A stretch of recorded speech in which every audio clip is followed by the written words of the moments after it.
ಇತಿಹಾಸದ ಪುಟಗಳಿಂದ ಪಾಠ ಕಲಿತರೆ ಮಾತ್ರ ನಮಗೊಂದು ಭವ್ಯ ಇತಿಹಾಸ ಇದೆ ಅನ್ನುವಂತ ಮಾತನಾಡ್ತೀವಿ. ನಮ್ಗೆ ಅದರ ಬಗ್ಗೆನೇ ವಿಪರೀತವಾದಂಥ ಕನ್ಫ್ಯೂಷನ್ ಇದೆ. ನಮಗೆ ಯಾವ ಇತಿಹಾಸ ಫಾಲೋ ಮಾಡ್ಬೇಕು ನಾವು? ಬ್ರಿಟಿಷರು ಹೋದ್ರು ಕೂಡ ಅವರ ತನವನ್ನ ಇಲ್ಲಿ ಗಟ್ಟಿಗೊಳಿಸಿ ಹೋದ್ರು. ಅದು ಭಾಷೆಯ ಮುಖಾಂತರ ಆಗಿರಬಹುದು, ಅದು ವಸ್ತ್ರದ ಮುಖಾಂತರ ಆಗಿರಬಹುದು, ನಮ್ಮ ಆಚಾರ ವಿಚಾರಗಳ ಮುಖಾಂತರ ಆಗಿರಬಹುದು. ಬುದ್ಧಿ ಇಷ್ಟೊಂದು ಜನ ಇದಿರಿ, ತಾವು ಇಷ್ಟೊಂದು ಜನ ಸ್ವಾಮೀಜಿಗಳಿದ್ದೀರಿ. ಬರೀ ಎಲ್ಲೆಲ್ಲಿ ನಿಮ್ಮ ಮಠಗಳು, ಶಾಖಾ ಮಠಗಳಿದಾವಲ್ಲ, ಅಲ್ಲಲ್ಲಿ ನಮ್ಮ ವಿದ್ಯಾಸಂಸ್ಥೆಗಳನ್ನ ಮಾಡ್ಬಿಟ್ಟಿದ್ರು ಕೂಡ ಇವತ್ತು ನಮಗೆ ಇಂಥ ದರಿದ್ರ ಸ್ಥಿತಿ ಬರ್ತಿರ್ಲಿಲ್ಲ.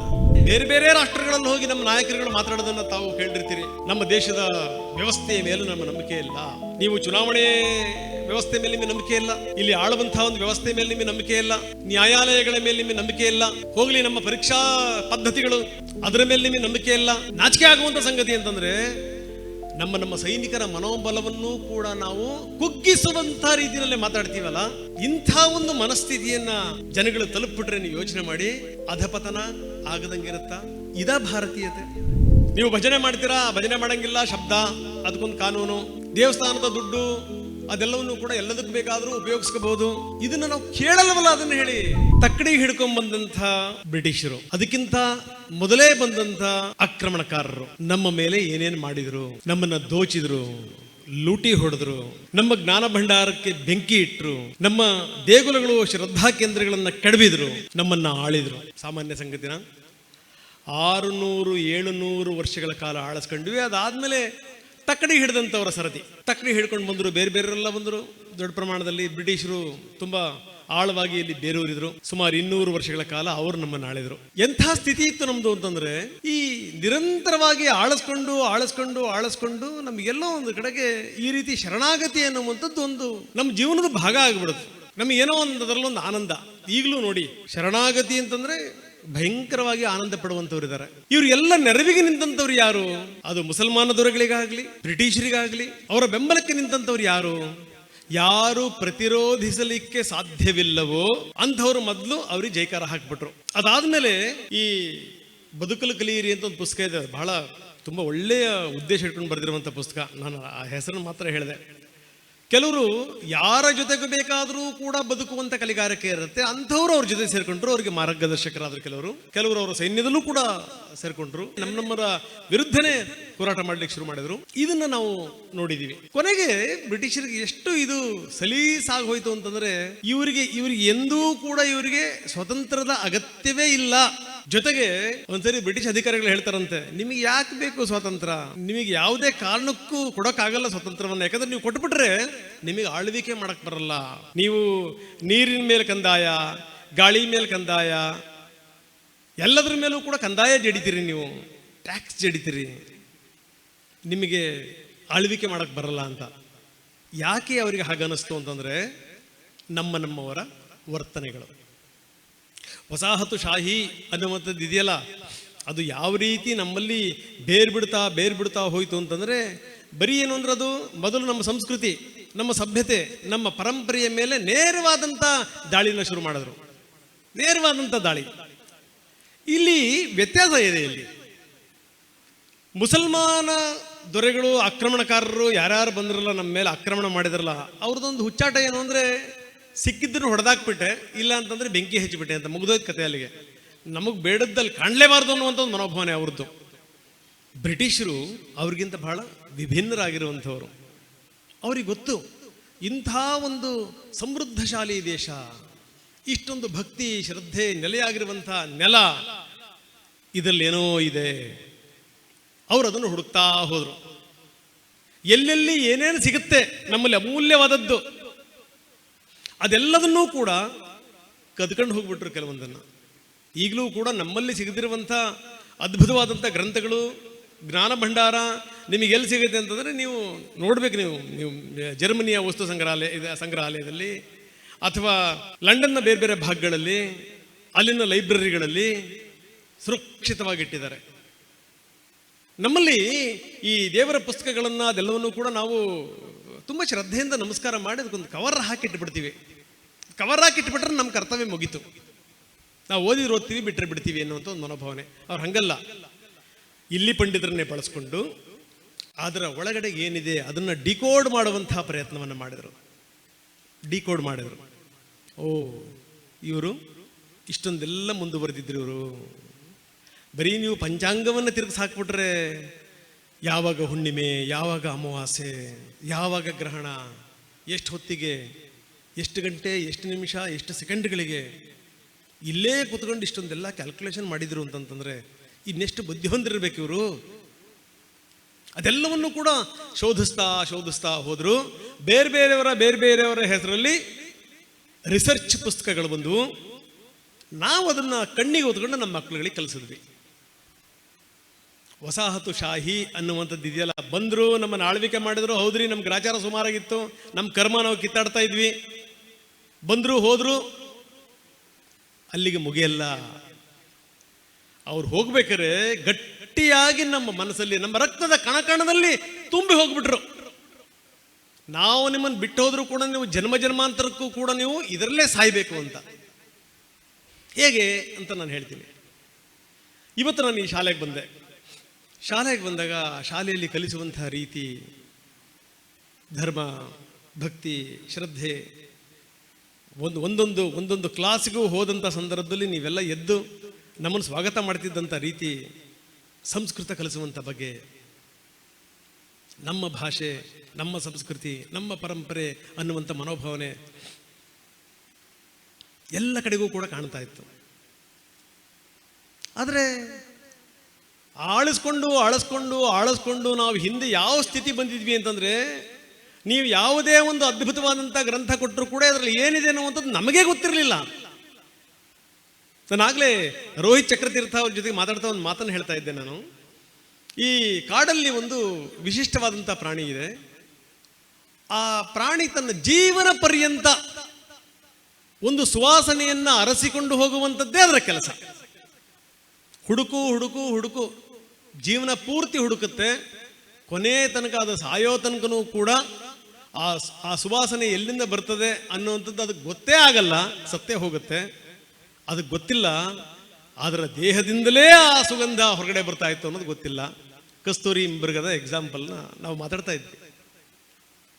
ಸೇಮ್ ಭಾರತೀಯರು ಕೂಡ ಇದೇ ರೀತಿಯ ಸ್ಥಿತಿಯಲ್ಲಿ ಇದ್ರು, ಈಗಲೂ ಇದ್ದಾರೆ.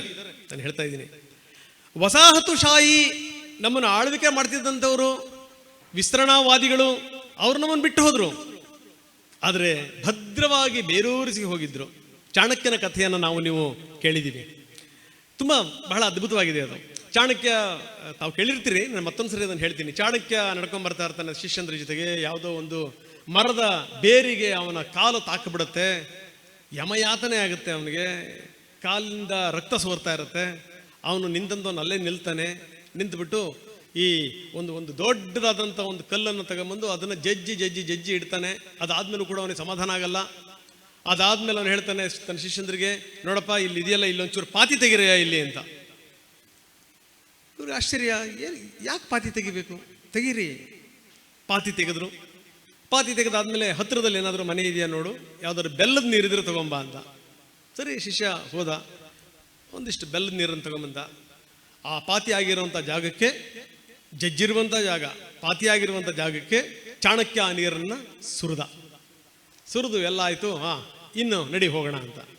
ಶಿಷ್ಯ ಕೇಳ್ತಾನೆ, ಗುರುಗಳೇ ಬಹಳ ಆಶ್ಚರ್ಯ ಆಯಿತು, ಏನು ನೀವು ಇಷ್ಟೊಂದೆಲ್ಲ ಮಾಡಿದ್ರಲ್ಲ, ಕಾರಣ ಏನು ಅಂತ. ಆವಾಗ ಚಾಣಕ್ಯ ಹೇಳ್ತಾನೆ, ಇಲ್ಲ ಇದು ನನ್ನ ಕಾಲಿಗೆ ಗಾಯ ಮಾಡ್ತು, ನನ್ನ ಕಾಲಿಂದ ರಕ್ತ ಬಂತು, ಇದು ಎಡಬೋದೆ, ಮುಂದೆ ತೊಂದರೆ ಆಗೋದೇ ಇದರಿಂದ. ಹೇಳಿ ಕೇಳಿ ಮುಳ್ಳಿನ ಬೇರಿದು, ಬೆಳೆಯಕ್ಕೆ ಬಿಡಬಾರ್ದು, ಅದಕ್ಕೋಸ್ಕರ ಜಜ್ಜಿದೆ. ಸರಿ, ಆಮೇಲೆ ಬೆಲ್ಲದ ನೀರು ಯಾಕೆ ಹಾಕಿದ್ರಿ? ಅಲ್ಲಿದೆ ಸ್ವಾರಸ್ಯ.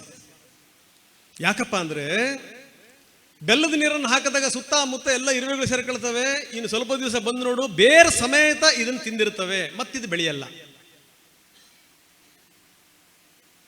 ನಾವಿದರಿಂದ ಕಲಿಬೇಕಾಗಿದ್ದೇನು? ಬ್ರಿಟಿಷರು ಹೋದರೂ ಕೂಡ ಅವರ ತನವನ್ನು ಇಲ್ಲಿ ಗಟ್ಟಿಗೊಳಿಸಿ ಹೋದರು. ಅದು ಭಾಷೆಯ ಮುಖಾಂತರ ಆಗಿರ್ಬೋದು, ಅದು ವಸ್ತ್ರದ ಮುಖಾಂತರ ಆಗಿರ್ಬೋದು, ನಮ್ಮ ಆಚಾರ ವಿಚಾರಗಳ ಮುಖಾಂತರ ಆಗಿರಬಹುದು. ಅಚ್ಚೊತ್ತಿ ಹೋಗಿಬಿಟ್ರು. ಅದಕ್ಕೆ ಕಾರಣ ಏನು ಅಂತಂದರೆ, ಇಲ್ಲಿದ್ದಂಥ ಶಿಕ್ಷಣ ಸಂಸ್ಥೆಗಳು. ನಾನು ಚಿತ್ರದುರ್ಗದ ಒಬ್ಬ ಸ್ವಾಮೀಜಿಯವರು ಒಂದು ಪ್ರಶ್ನೆ ಕೇಳಿದೆ. ಬುದ್ಧಿ ಅನ್ಯತಾ ಭಾವಿಸ್ಲಿಲ್ಲ ಅಂದರೆ ನಾನು ನಿಮಗೊಂದು ಪ್ರಶ್ನೆ ಕೇಳ್ತೀನಿ, ದಯವಿಟ್ಟು ಉತ್ತರ ಕೊಡಿ ಅಂತ. ಕೇಳಿ ರಂಗನಾಥ್ ಅವ್ರು, ಏನು ಕೇಳಿ? ನಾನು ಹೇಳಿದೆ, ನಮ್ಮಲ್ಲಿ ದಾಖಲೆ ಪ್ರಮಾಣದಷ್ಟು ಸ್ವಾಮೀಜಿಗಳಿದ್ದೀರಿ. ನಾನು ಯಾವ ಸ್ವಾಮೀಜಿಗಳಿಗೂ ಯಾವ ಮಠಕ್ಕೂ ವಿರೋಧಿ ಖಂಡಿತವಾಗಲೂ ಅಲ್ಲ. ಯಾಕಂದರೆ ಇವತ್ತು ಸಮಾಜ ಜಾಗೃತ ಮಾಡುವಂಥ ವಿಚಾರದಲ್ಲಿ, ನಮ್ಮನ್ನು ಒಂದು ಮಾಡುವಂಥ ವಿಚಾರದಲ್ಲಿ ಅವ್ರ ಪಾತ್ರ ಬಹಳ ದೊಡ್ಡದಿದೆ. ಅವರು ಋಣಿಗಳು ನಾವು, ಪ್ರಶ್ನೆ ಬೇರೆ. ನಾನು ಹೇಳಿದೆ, ಬುದ್ಧಿ ಇಷ್ಟೊಂದು ಜನ ಇದ್ದೀರಿ, ತಾವು ಇಷ್ಟೊಂದು ಜನ ಸ್ವಾಮೀಜಿಗಳಿದ್ದೀರಿ, ಬರೀ ಎಲ್ಲೆಲ್ಲಿ ನಿಮ್ಮ ಮಠಗಳು, ಶಾಖಾ ಮಠಗಳಿದಾವಲ್ಲ, ಅಲ್ಲಲ್ಲಿ ನಮ್ಮ ವಿದ್ಯಾಸಂಸ್ಥೆಗಳನ್ನು ಮಾಡಿಬಿಟ್ಟಿದ್ರು ಕೂಡ ಇವತ್ತು ನಮಗೆ ಇಂಥ ದರಿದ್ರ ಸ್ಥಿತಿ ಬರ್ತಿರಲಿಲ್ಲ. ಅವ್ರು ಹೇಳಿದ್ರು, ಕರೆಕ್ಟ್, ನೀವು ಹೇಳಿದ್ದು. ನಮ್ಮವರು ಜೀವನದಲ್ಲಿ ಮಾಡಿದಂಥ ದೊಡ್ಡ ತಪ್ಪು ಅದನ್ನೇನೆ. ಇವಾಗಿಲ್ವಾ ಶಿಕ್ಷಣ ಸಂಸ್ಥೆಗಳು ಬಹಳ ಇವೆ. ಅದೆಲ್ಲವೂ ಕೂಡ ಬಹುತೇಕ, ಎಲ್ಲವೂ ಕೂಡ ಅಂತ ಹೇಳಲಿಕ್ಕಾಗಲ್ಲ, ಬಹುತೇಕ ಒಂಥರ ಈ ಲಾಭದಾಯಕ ಶಿಕ್ಷಣ ಸಂಸ್ಥೆಗಳಾಗ್ಬಿಟ್ಟು ನಿಜಕ್ಕೂ ನಮ್ಮತನವನ್ನು ತುಂಬುವಂಥ, ನಮ್ಮತನವನ್ನು ಬೆಳೆಸುವಂಥ, ನಮ್ಮತನಕ್ಕೆ ಪ್ರೇರೇಪಣೆ ಕೊಡುವಂಥ ಶಿಕ್ಷಣ ಸಂಸ್ಥೆಗಳು ಎಷ್ಟಿವೆ. ಇದರಿಂದಾಗಿ ನಾವೆಲ್ಲವನ್ನೂ ಕೂಡ ಕಳ್ಕೊಳ್ತಾ ಬಂದ್ವಿ. ಇದರಿಂದಾಗನೇ ಇವತ್ತು ಯಾವ ಸ್ಥಿತಿ ಬಂದಿದ್ದೀವಿ ನಾವು ಅಂದರೆ, ಯಾವ ಮನಸ್ಥಿತಿಯಲ್ಲಿ ಇದೀವಿ ನಾವು ಅಂತಂದರೆ, ನಮ್ಮ ದೇಶದ ವಿರುದ್ಧ ನಾವು ಏನು ಬೇಕಾದ್ದು ಮಾತಾಡಬಹುದು, ನನ್ನ ತಾಯಿ ಬಗ್ಗೆ ಬೇಕಾದ್ದು ಮಾತಾಡಬಹುದು. ಇಂಥ ಒಂದು ಮನಸ್ಥಿತಿಯನ್ನು ಜನಗಳು ತಲುಪಿಬಿಟ್ರೆ ನೀವು ಯೋಚನೆ ಮಾಡಿ, ಅಧಪತನ ಆಗದಂಗಿರುತ್ತಾ? ಖಂಡಿತವಾಗಲೂ ಆಗತ್ತೆ. ಹಿಂದಿನಿಂದಲೂ ಕೂಡ ನಮ್ಮವರು ದಿಲ್ಲಿನ ಯಾರು ಆಳ್ತಾರೆ, ದಿಲ್ಲಿಯನ್ನ ಆಳದವನೇ ದಿಲ್ಲೀಶ್ವರ, ಅವನೇ ಪರಮೇಶ್ವರ ಅನ್ನುವಂಥ ಒಂದು ಮನೋಭಾವನೆ ಈಗಲೂ ಕೂಡ ಹಂಗೆ ನೋಡಿ.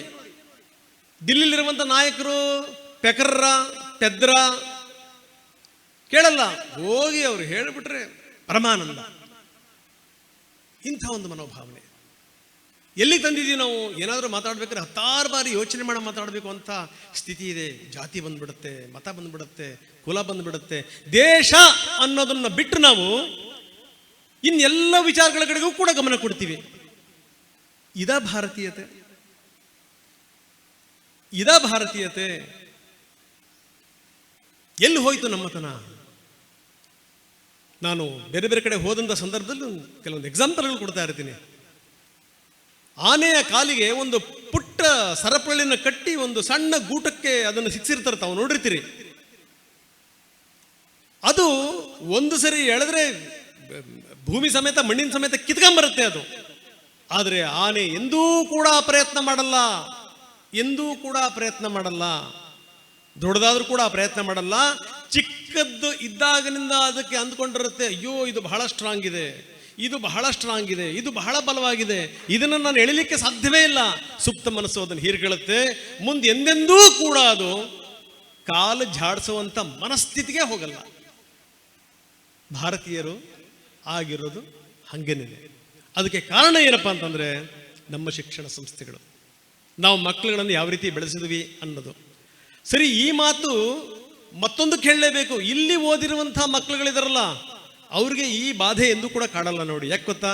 ನಿಮಗೆ ಚಿಕ್ಕ ವಯಸ್ಸಿನಿಂದಲೂ ಕೂಡ ನಿಮ್ಮ ರಕ್ತದ ಕಣಕಣದಲ್ಲಿ ಆ ಸಂಸ್ಕಾರ, ಆ ಭಾರತೀಯತೆ, ಸ್ವಧರ್ಮ, ಸ್ವದೇಶ ತುಂಬಿ ತುಳುಕಾಡ್ತಾ ಇದೆ. ಹೀಗಾಗಿ ನನಗನ್ಸುತ್ತೆ, ಇಂಥ ಶಾಲೆಗಳಿಗೆ ಹೋದಂಥ ಸಂದರ್ಭದಲ್ಲಿ ನಿಜವಾದಂಥ ಎಲ್ಲೋ ಒಂದು ಕಡೆಗೆ ಸ್ಟಫ್ ಇರುವಂಥ ಮಕ್ಕಳುಗಳು ಬರ್ತಾರೆ ಅಂತಂದರೆ ಇಂಥ ಶಿಕ್ಷಣ ಸಂಸ್ಥೆಗಳಿಂದ ಬರ್ಬೋದು ನೋಡಪ್ಪ ಅಂತ. ಹೊಗಳಕ್ಕೆ ಹೇಳ್ತಾ ಇಲ್ಲ ನಾನು, ಬಹಳ ಬೇಸರ ಆಗುತ್ತೆ. ಬಹಳ ಬೇಸರದಿಂದ ಈ ಮಾತನ್ನು ಹೇಳ್ತಾ ಇದ್ದೀನಿ. ಇಂಥ ಒಂದು ಶಾಲೆ ನೋಡೋಕ್ಕೆ ನಾವು ಈ ಕಡೆಗೆ ಕಲ್ಲಡ್ಕಕ್ಕೆ ಬರಬೇಕಾ, ಆ ಕಡೆಗೆ ಅಳಕೆಗೆ ಹೋಗಬೇಕಾ, ಮೈಸೂರಿನ ರಾಮಕೃಷ್ಣಾಶ್ರಮಕ್ಕೆ ಹೋಗಬೇಕಾ, ಅಥವಾ ಉತ್ತರ ಕರ್ನಾಟಕದ ಕೆಲ ಮಠಮಾನ್ಯಗಳು ನಡೆಸ್ತಾವಲ್ಲ ಶಾಲೆಗಳು, ಅಲ್ಲಿಗೆ ಹೋಗಬೇಕಾ? ಎಲ್ಲಿಗೆ ಬಂದು ನಿಂತ್ವಿ ನಾವು? ಅದಕ್ಕೋಸ್ಕರ ಈಗ ಏನಾಗಿದೆ ಅಂದರೆ, ನಮ್ಮವರೆಲ್ಲರಿಗೂ ಕೂಡ ವಿಪರೀತವಾದಂಥ ಒಂದು ಗೊಂದಲ, ತುಂಬ ಕನ್ಫ್ಯೂಷನಲ್ಲಿ ನಾವು ಇಟ್ಬಿಟ್ಟಿದ್ದೀವಿ ನಮ್ಮ ಮಕ್ಕಳುಗಳನ್ನು. ನಮ್ಮತನವನ್ನು ನಾವು ಸಮರ್ಥನೆ ಮಾಡಿಕೊಳ್ಳಿಕ್ಕೆ ಸಾಧ್ಯವೇ ಇಲ್ಲ ಅನ್ನುವಷ್ಟರ ಮಟ್ಟಿಗೆ ನಮ್ಮ ಮಕ್ಕಳ ಮನಸ್ಥಿತಿನ ತಂದಿಟ್ಬಿಟ್ಟಿದ್ದೀವಿ ನಾವು. ಅದರ ಪರಿಣಾಮವನ್ನು ನಾವು ಇವತ್ತು ಎದುರಿಸ್ತಾ ಇದ್ದೀವಿ. ಇವತ್ತು ನಮ್ಮ ನಾಯಕರುಗಳು ರಾಜಕೀಯ ಅನ್ನೋದು ಇದೆಯಲ್ಲ, ಅದು ರಾಷ್ಟ್ರ ರಾಜಕೀಯ ಆಗಿಲ್ಲ, ಅದಾಗಿಲ್ಲ. ಅದು ರಾಷ್ಟ್ರವನ್ನು ಬೆಳೆಸಲಿಕ್ಕೆ ಪೂರಕವಾದಂಥ ರಾಜಕಾರಣ ಆಗಿಲ್ಲ, ಅದು ಮಾರಕವಾದಂಥ ರಾಜಕಾರಣ ಆಗಿದೆ. ಏನಾದರೂ ಮಾತಾಡುವಂಥ ಸಂದರ್ಭದಲ್ಲಿ ಬರೀ ಜಾತಿ, ಮತ, ಪಂಗಡ ದೇಶದ ವ್ಯವಸ್ಥೆಯನ್ನು ದುರ್ಬಲಗೊಳಿಸುವಂಥ ಒಂದು ಮನೋಭಾವನೆ ಇದೇನೇನೆ. ಹಿಂಗಾಗನೇ ಬೇರೆ ಬೇರೆ ರಾಷ್ಟ್ರಗಳಲ್ಲಿ ಹೋಗಿ ನಮ್ಮ ನಾಯಕರುಗಳು ಮಾತಾಡೋದನ್ನು ತಾವು ಕೇಳಿರ್ತೀರಿ. ನಮ್ಮ ದೇಶದ ವ್ಯವಸ್ಥೆಯ ಮೇಲೂ ನಮ್ಮ ನಂಬಿಕೆ ಇಲ್ಲ, ನೀವು ಚುನಾವಣೆ ವ್ಯವಸ್ಥೆ ಮೇಲೆ ನಿಮಗೆ ನಂಬಿಕೆ ಇಲ್ಲ, ಇಲ್ಲಿ ಆಳುವಂತಹ ಒಂದು ವ್ಯವಸ್ಥೆ ಮೇಲೆ ನಿಮಗೆ ನಂಬಿಕೆ ಇಲ್ಲ, ನ್ಯಾಯಾಲಯಗಳ ಮೇಲೆ ನಿಮಗೆ ನಂಬಿಕೆ ಇಲ್ಲ, ಹೋಗಲಿ ನಮ್ಮ ಪರೀಕ್ಷಾ ಪದ್ಧತಿಗಳು ಅದರ ಮೇಲೆ ನಿಮಗೆ ನಂಬಿಕೆ ಇಲ್ಲ. ಇದೆಲ್ಲದಕ್ಕಿಂತ ಬಹಳ ಬೇಸರ ಮತ್ತೆ ನಾಚಿಕೆ ಆಗುವಂಥ ಸಂಗತಿ ಅಂತಂದರೆ, ನಮ್ಮ ಸೈನಿಕರ ಮನೋಬಲವನ್ನು ಕೂಡ ನಾವು ಕುಗ್ಗಿಸುವಂಥ ರೀತಿಯಲ್ಲೇ ಮಾತಾಡ್ತೀವಲ್ಲ, ಇದಕ್ಕೆ ಕ್ಷಮೆ ಇಲ್ಲ. ಇದೆಲ್ಲದರ ಬಳುವಳಿ ಎಲ್ಲಿದೆ ಅಂತಂದರೆ, ಬ್ರಿಟಿಷರಿಂದ ಶುರುವಾಗಿರುವಂಥದ್ದು ಮುಂದುವರಿತಾ ಬರ್ತಾ ಇದೆ. ನಾವಿಲ್ಲಿ ನಿಂತಿದ್ದೀವಿ, ಇಲ್ಲಿಂದನೂ ಕೂಡ ಮುಂದುವರಿತೀವಿ. ಸರಿಯಾದ ರೀತಿಯಲ್ಲಿ ನಾವು ಸರಿಯಾದ ದಾರಿನ ಹಿಡಿಲಿಲ್ಲ ಅಂತಂದರೆ ಮುಂದಿನ ದಿನಗಳಲ್ಲಿ ಅಪಾಯ ಕಾದಿದೆ. ಲೆಬನಾನ್ ನನ್ನ ಕಣ್ಣು ಮುಂದೆ ಬರ್ತಾ ಇದೆ. ಲೆಬನಾನ್ ರಾಷ್ಟ್ರ ನಿಮಗೆ ಗೊತ್ತಿದೆ. ಲೆಬನಾನ್ನಲ್ಲಿ ಒಂದಷ್ಟು ಜನ ಭಯೋತ್ಪಾದಕರನ್ನ ಸಾಕುವಂತಹ ಜವಾಬ್ದಾರಿಯನ್ನು ಹೊತ್ತಿದ್ದು ಇರಾನ್. ನನಗೆ ತುಂಬ ಆಶ್ಚರ್ಯ ಅಂತ ಅನ್ನಿಸ್ತು, ಒಂದು ದೇಶ ಹಿಂಗೂ ಇರುತ್ತೇನಪ್ಪ ಅಂತ. ಇಸ್ರೇಲ್ನ ಕ್ಷಿಪಣಿಗಳು ಹಾರು ಹೋಗುವಂಥ ಸಂದರ್ಭದಲ್ಲಿ ಆ ಕ್ಷಿಪಣಿಗಳ ಕೆಳಗಡೆಗೆ ಅದನ್ನು ನೋಡ್ತಾ ಇಲ್ಲಿ ಜನರು ನೃತ್ಯ ಮಾಡ್ತಾರೆ. ಶಬಾಷ್, ಹೋಗಬೇಕು, ಹೊಡಿಬೇಕು ಅವ್ರಿಗೆ ಅಂತ. ಕಾರಣ ಏನು ಗೊತ್ತಾ? ಈ ರೀತಿ ಜಾತಿ ಮತ ಕುಲ ಅದನ್ನು ವಿಂಗಡಿಸಿ ಇಟ್ಟಿದ್ರಿಂದ ಅಲ್ಲಿ ಒಂದು ವ್ಯವಸ್ಥೆ ಇದೆ. ಮುಸಲ್ಮಾನರ ಒಂದಷ್ಟು ಜನ ಪ್ರತಿನಿಧಿಗಳು ಇರಲೇಬೇಕು, ಕ್ರೈಸ್ತರ ಒಂದಷ್ಟು ಜನ ಪ್ರತಿನಿಧಿಗಳು ಇರಲೇಬೇಕು, ಕ್ರೈಸ್ತ ಪಂಗಡ ಬೇರೆ ಬೇರೆ ಪಂಗಡಗಳಿದ್ದಾವಲ್ಲ ಅದರ ಪ್ರತಿನಿಧಿಗಳು ಇರಲೇಬೇಕು, ಒಂದಷ್ಟು ಟ್ರೈಬ್ಸ್ ಇರಲೇಬೇಕು, ಅವ್ರಿಗೆ ನೀವು ಅವಕಾಶ ಕೊಡಲೇಬೇಕು ಆ ಮಟ್ಟಕ್ಕೆ. ಹೀಗಾಗಿ ದೇಶದ ಬಗ್ಗೆ ಯೋಚನೆ ಮಾಡುವಂಥವರ ಕೊರತೆ ಅಲ್ಲಿ ಎದ್ದು ಕಾಣ್ತಾ ಇದೆ. ದೇಶ ಅಧಪತನದ ಹಾದಿಯನ್ನು ಹಿಡಿದಿದೆ. ಇಸ್ರೇಲ್ ದಿನ ಬೆಳಗ್ಗೆ ಆದರೆ ಎಷ್ಟರ ಮಟ್ಟಿಗೆ ಅದರ ಮೇಲೆ ದಾಳಿ ಮಾಡ್ತಾ ಇದೆ, ಬೈರುತ್ ಮೇಲೆ ನೀವು ನೋಡ್ತಾ ಇದ್ದೀವಿ. ಯಾಕೆ ನಾನು ಈ ಮಾತನ್ನು ಹೇಳಿದೆ ಅಂತಂದರೆ, ದೇಶ ಒಂದಾಗಲಿಲ್ಲ ಅಂದರೆ, ದೇಶದ ಜನ ನಾವೆಲ್ಲರೂ ಕೂಡ ಒಂದು ಅನ್ನುವಂಥ ಮನೋಭಾವನೆ ಬರಲಿಲ್ಲ ಅಂತಂತಂದರೆ ನಾವು ಉದ್ಧಾರ ಆಗಲ್ಲ. ನಾವು ನಮ್ಮತನವನ್ನು ನಾವು ಉಳಿಸ್ಕೊಳ್ಳಿಲ್ಲ ಅಂತಂದರೆ ಬರೆದಿಟ್ಕೊಳ್ಳಿ, ನಾವು ಉದ್ಧಾರ ಆಗಲ್ಲ. ಇತಿಹಾಸದ ಪುಟಗಳಿಂದ ಪಾಠ ಕಲ್ತರೆ ಮಾತ್ರ ನಮಗೊಂದು ಭವ್ಯ ಇತಿಹಾಸ ಇದೆ ಅನ್ನುವಂಥ ಮಾತನಾಡ್ತೀವಿ. ನಮ್ಗೆ ಅದರ ಬಗ್ಗೆನೇ ವಿಪರೀತವಾದಂಥ ಕನ್ಫ್ಯೂಷನ್ ಇದೆ. ನಮಗೆ ಯಾವ ಇತಿಹಾಸ ಫಾಲೋ ಮಾಡ್ಬೇಕು? ನಾವು ನಮ್ಮವ್ರನ್ನ ನಾವು ಎಷ್ಟರ ಮಟ್ಟಿಗೆ ಬಿಂಬಿಸ್ಕೊಂಡ್ಬಿಟ್ಟಿದ್ದೀವಿ ಅಂತಂದ್ರೆ, ಇವ್ರು ಕೈಲಾಗದವರು, ಇವ್ರು ಹೇಡಿಗಳು, ಈ ರೀತಿ ಬಿಂಬಿಸಿ ಇಟ್ಬಿಟ್ಟಿದ್ದೀವಿ ನಾವು ಮಕ್ಳುಗಳಿಗೆ ಹೇಳ್ಕೊಡೋದೇನಪ್ಪ ಅಂದರೆ ತುಂಬ ಒಳ್ಳೆಯವರು ಆಗಬೇಕು ಅಂತೇಳಿ ಅಂತ.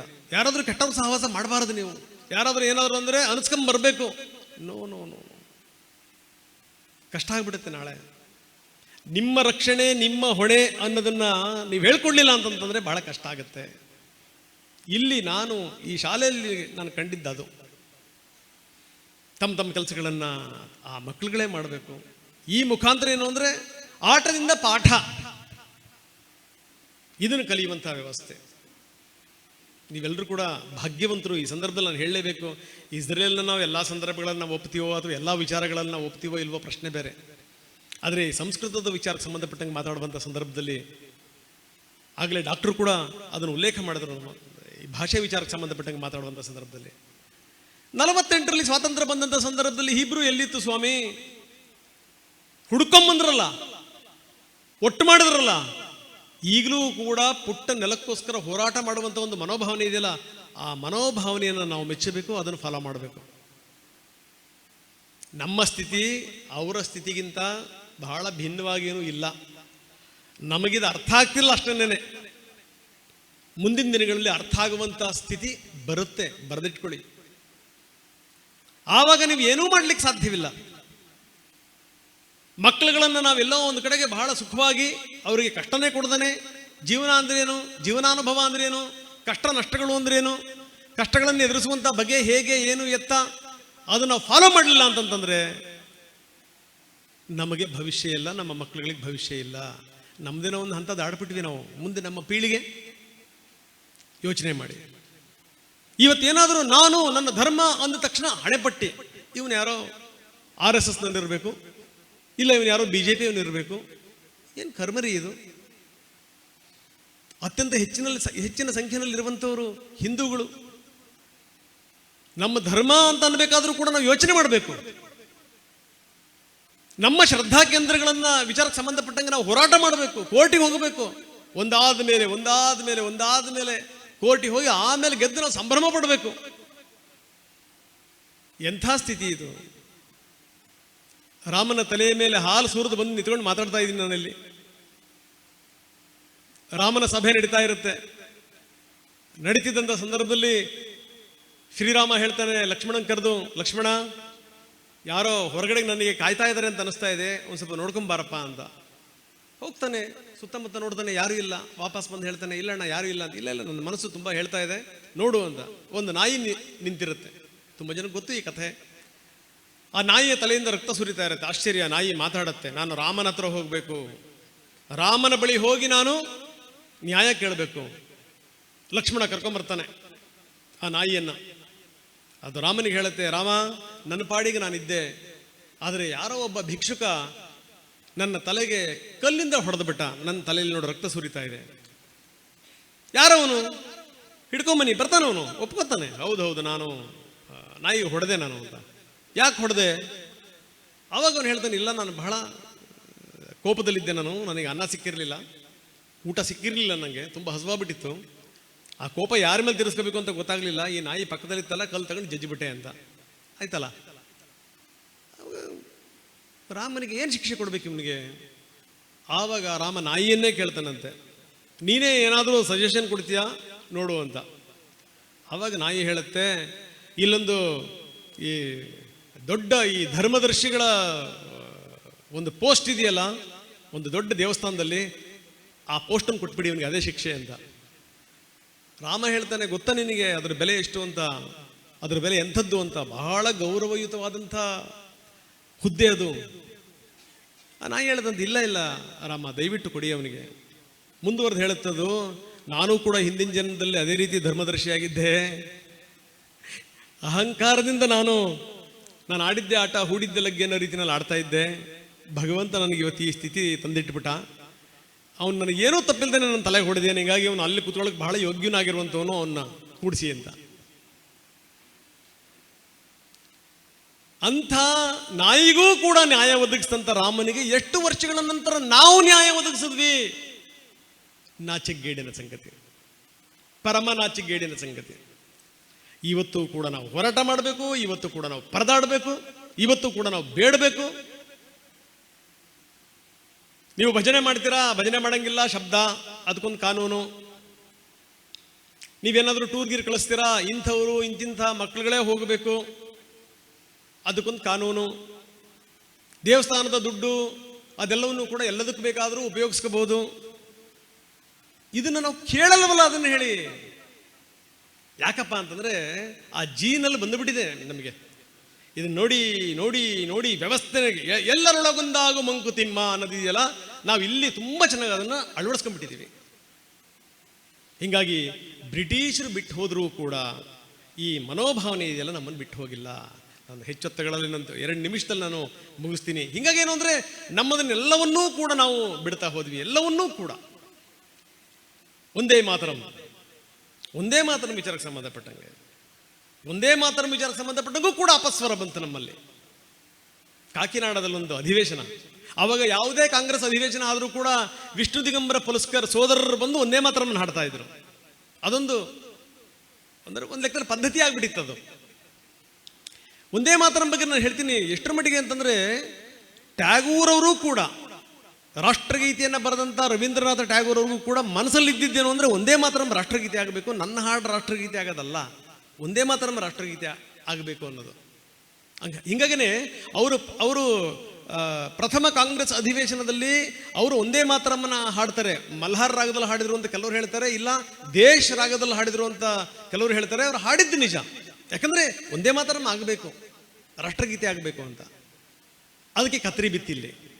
ವಿಷ್ಣು ದಿಗಂಬರ ಪುಲಸ್ಕರ್ ಹಾಡಲಿಕ್ಕೆ ಎದ್ದು ನಿಂತರು. ಆ ತಕ್ಷಣಕ್ಕೆ ಒಬ್ಬ ವ್ಯಕ್ತಿ ಎದ್ದು ನಿಂತ್ಕೊಂಡು ಅವನು ಅಬ್ಜೆಕ್ಷನ್ ಮಾಡ್ದ, ನೀವು ಯಾವುದೇ ಕಾರಣಕ್ಕೂ ಹಾಡಬಾರ್ದು, ನಮ್ಮ ಧರ್ಮದಲ್ಲಿ ದೇಶವನ್ನ ಲಕ್ಷ್ಮಿ, ದುರ್ಗೆ, ಕಾಳಿ, ಸರಸ್ವತಿ ಅನ್ನೋದಕ್ಕೆ ನಮ್ಮ ವಿರೋಧ ಇದೆ, ಮೂರ್ತಿ ಪೂಜೆಗೆ ನಮ್ಮ ವಿರೋಧ ಇದೆ, ನೀವು ಹಾಡಬಾರದು ಅಂತ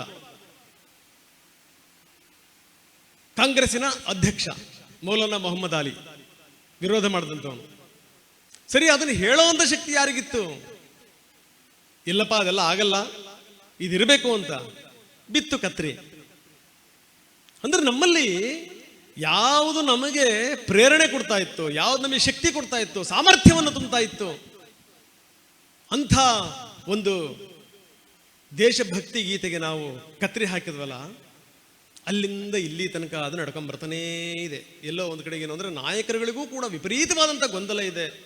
ಯಾವುದನ್ನು ಹೇಳಬೇಕು, ಯಾವುದನ್ನು ಹೇಳಬಾರ್ದು. ಇದನ್ನು ಹೇಳಿಬಿಟ್ರೆ ಈ ರೀತಿ ಜನಗಳು ಇದನ್ನ ಒಂದು ವರ್ಗ ಈ ರೀತಿ ಅರ್ಥ ಮಾಡ್ಕೊಂಡ್ಬಿಟ್ರೆ, ಇನ್ನೊಂದು ವರ್ಗ ಈ ರೀತಿ ಅರ್ಥ ಮಾಡ್ಕೊಂಡ್ಬಿಟ್ರೆ, ಈ ರೀತಿ ಗೊಂದಲ, ನಮ್ಮ ತನವನ್ನು ಮರೆತಂಥ ಗೊಂದಲ. ನೋಡಿ, ನರೇಂದ್ರ ಮೋದಿಯವರನ್ನ ಹೊಗಳಕ್ಕೋಸ್ಕರ ನಾನು ಈ ಮಾತನ್ನು ಹೇಳ್ತಾ ಇಲ್ಲ.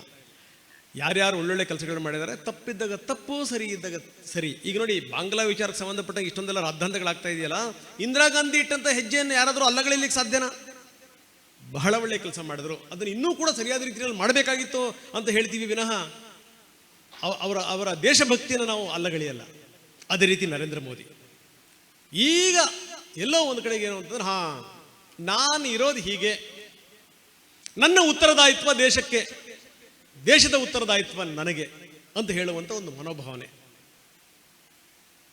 ಅದಕ್ಕೆ ನಾನು ಹೇಳಿದೆ, ನಮ್ಮ ಮಕ್ಕಳುಗಳನ್ನು ಉದ್ದೇಶಿಸಿ ಹೇಳುವಂಥ ಸಂದರ್ಭದಲ್ಲಿ ಹೇಳಿದೆ, ನಿಮ್ಮ ಸಂಸ್ಕಾರ ಅನ್ನುವಂಥದ್ದು ಇದೆಯಲ್ಲ, ಅದು ಅವರ ಸಂಸ್ಕಾರ. ಇಲ್ಲಿ ತನಕ ಯಾರಿಗಾದ್ರೂ ಏನಾದರೂ ಪ್ರೆಸೆಂಟೇಷನ್ ಕೊಡಬೇಕು ಅಂದ್ರೆ ನಮ್ಮಲ್ಲಿ ಗೊತ್ತು, ನಾವು ಕೊಹಿನೂರು ವಜ್ರನೇ ಕೊಟ್ಟಿರುವಂಥವ್ರಿ, ನಾವು ಕಡಿಮೆನ, ನಾವು ನಮ್ಮಪ್ಪನ ಗಂಟೆನ ಹೋಗ್ಬೇಕು ಕೊಡಕ್ಕೆ. ಆದರೆ ಈಗ ನೋಡಿ, ನರೇಂದ್ರ ಮೋದಿ ಎಲ್ಲಿಗೆ ಹೋಗಲಿ, ಯಾವುದೇ ದೇಶಕ್ಕೆ ಹೋಗಲಿ, ಅಥವಾ ಯಾವುದೇ ನಾಯಕರಲ್ಲಿ ಬಂದಂಥ ಸಂದರ್ಭದಲ್ಲೂ ಕೂಡ ಕೊಡೋದೇನಪ್ಪ ಅಂತಂದ್ರೆ ಭಗವದ್ಗೀತೆಯನ್ನು. ಅವ್ರು ಹೇಳ್ತಾರೆ, ಇದಕ್ಕಿಂತ ದೊಡ್ಡ ಉಡುಗೊರೆಯನ್ನು ನಾನು ಕೊಡ್ಲಿಕ್ಕೆ ಸಾಧ್ಯ ಇಲ್ಲ, ನನಗನ್ಸುತ್ತೆ ಇದಕ್ಕಿಂತ ದೊಡ್ಡ ಉಡುಗೊರೆ ಅವ್ರಿಗೆ ಸಿಗಲಿಕ್ಕೂ ಕೂಡ ಸಾಧ್ಯ ಇಲ್ಲ ಅಂತ. ಇದಕ್ಕೆ ಕಾರಣ ಏನಪ್ಪ ಅಂತಂದ್ರೆ ಅವರು ಬೆಳೆದು ಬಂದಂಥ ಸಂಸ್ಕಾರ. ಅಂಥ ಸಂಸ್ಕಾರದ ಹಾದಿನಲ್ಲಿ ನೀವು ಹೋಗ್ತಾ ಇದ್ದೀರಿ. ನಾವು ಏನೇ ಮಾತನಾಡಿದರೂ ಕೂಡ ಬ್ರಿಟಿಷರು ಬಿತ್ತಿ ಹೋಗಿರುವಂಥ ಆ ಪದ್ಧತಿ ಇದೆಯಲ್ಲ, ಅದರಿಂದ ಹೊರಗಡೆ ಬರುವಂಥ ತುಂಬ ಕಷ್ಟ. ನಮ್ಮನ್ನು ಎಷ್ಟರ ಮಟ್ಟಿಗೆ ಹಣದರಲ್ಲ ಅವರ ಹಿಂದಿನವರು, ಅದರಿಂದ ಹೊರಗಡೆ ಬರುವಂಥ ತುಂಬ ಕಷ್ಟ. ಆದರೆ ಈಗಿನ ಮಕ್ಕಳಲ್ಲಿ ನಾವು ಮಕ್ಕಳ ಕಣಕಣದಲ್ಲಿ ನಾವು ತುಂಬ್ತಾ ಹೋದರೆ, ಭಾರತೀಯತೆಯನ್ನು ತುಂಬ್ತಾ ಹೋದರೆ, ಸ್ವದೇಶ ಆ ಮಂತ್ರವನ್ನು ನಾವು ಹೇಳ್ತಾ ಹೋದರೆ, ಸ್ವಧರ್ಮದ ಮಂತ್ರವನ್ನು ಹೇಳ್ತಾ ಹೋದರೆ, ಖಂಡಿತವಾಗಲೂ ಬದಲಾವಣೆಯ ಪರ್ವ ಶುರುವಾಗುತ್ತೆ. ಅಂಥ ಬದಲಾವಣೆಯ ಪರ್ವ ಇಲ್ಲಿಂದನೇ, ಇಂಥ ಸಂಸ್ಥೆಗಳಿಂದಲೇ ಶುರುವಾಗುತ್ತೆ. ಇದು ನಿರಂತರವಾಗಿ ಮುಂದುವರಿಯುತ್ತೆ. ಎಷ್ಟರ ಮಟ್ಟಿಗೆ ನದಿಗಳೆಲ್ಲ ಸೇರಿ ಸಮುದ್ರವನ್ನು ಸೇರ್ತವಲ್ಲ, ಸಮುದ್ರ ದೊಡ್ಡದಾಗುತ್ತೆ ನೋಡಿ, ಆ ರೀತಿಯ ಬದಲಾವಣೆ ಆದಾಗ ಮಾತ್ರ ಈ ವಸಾಹತುಶಾಹಿಯ ಸೈಡ್ ಎಫೆಕ್ಟ್ಸ್ ಇದೆಯಲ್ಲ, ಅದರಿಂದ ನಾವು ಹೊರಗಡೆ ಬರ್ಲಿಕ್ಕೆ ಸಾಧ್ಯ.